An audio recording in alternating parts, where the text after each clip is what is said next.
window shopping. The shops on Mistletoe Street had closed their doors for the evening, but there was still plenty going on.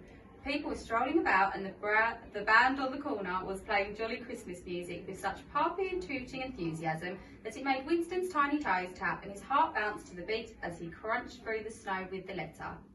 The street was looking particularly lovely tonight. It was one of the oldest streets in the city, a hodgepodge of buildings all cobbled together so tightly and in such a ramshackle way that you felt that with just one strong gust of wind they could all topple over like dominoes. Tonight it looked more magical than ever, as if a giant baker had made the buildings out of huge slabs of gingerbread and sprinkled them with icing sugar.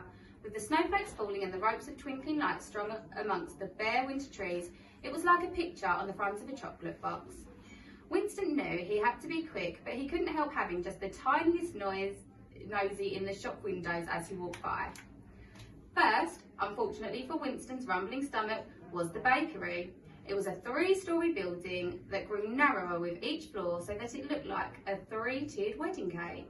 Winston looked dreamily at all the cakes and treats displayed in the enormous window at the front of the store.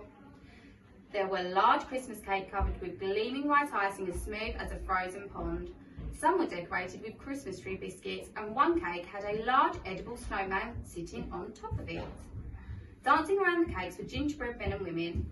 Winston knew that they were only made from dough, but he wished he could slip through the window and dance with them. The centrepiece of the display was an enormous gingerbread castle, golden brown and dusted with sugar. Shiny boiled sweets had been melted down to make the window so that a light shining from the inside made them look like real stained glass windows glistening in the moonlight. Winston's tummy growled loudly at the smells. Marzipan, ginger, plump-soaked cherries and perfectly baked cakes, which wafted temptingly from the gap under the door. It was just too narrow for him to squeeze under. Reluctantly, he turned and kept going down the street. He passed the haberdashers with the dressmakers' dummies standing in the window modelling snazzy outfits perfect for the cold winter weather.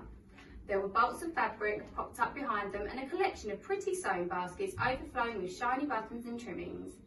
Winston had become quite attached to the tatty scarf he was wearing, but he decided that a little coat made out of the cosy blue velvet on display would look really quite lovely on him and keep him snug too. He scampered on. Next came the sweet shop with its enormous glass jars filled with all manner of delicious looking treats, and in the middle of the display a fat little fir tree covered with candy canes. Winston thought it looked so pretty with its confectionery decorations, even if he wasn't completely sure why there was a tree inside the shop. An icy blast of air suddenly shivered down Mistletoe Street. It took Winston rather by surprise and made his ears blow inside out.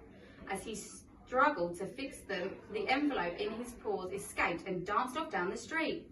He squeaked and raced after it. With a well-judged leap, he dived on it and after a few roly-poly tumbles, he and the letter skidded to a stop outside another brightly lit shop. Winston dusted himself down and glanced up at the window.